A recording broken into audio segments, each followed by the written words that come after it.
i Panderit duhet njoftohet për procesin që po zhvillohet ndaj tij, për sa kohë që edhe në seancat e mëparshme ai është njoftuar për çdo seancë përmjet deklaratës ka shprehur vullnetin që të përfaqësoj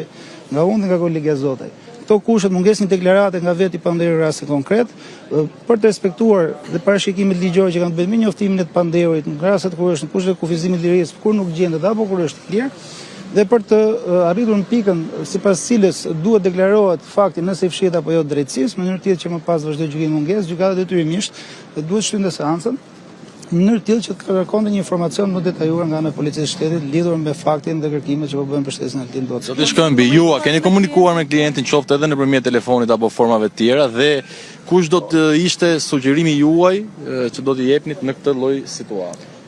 Po paraprakisht ky është gjyq maraton, ka vite që bëhet dhe as nuk ka qenë më përpara nevojshëm që të komunikoni me klientin, as para as pas, nuk ka nevojë që të komunikoj me klientin.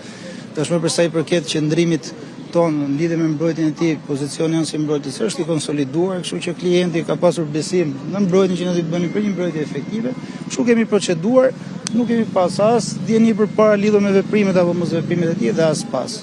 Kjo është. Po unë personalisht tani nuk e mbaj mend, por normalisht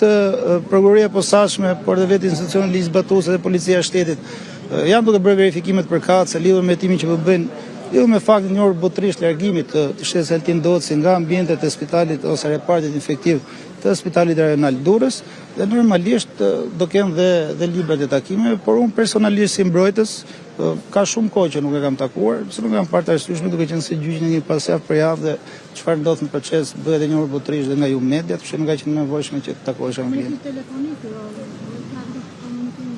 Jo, kemi pas një marrëdhënie shumë formale me klientin,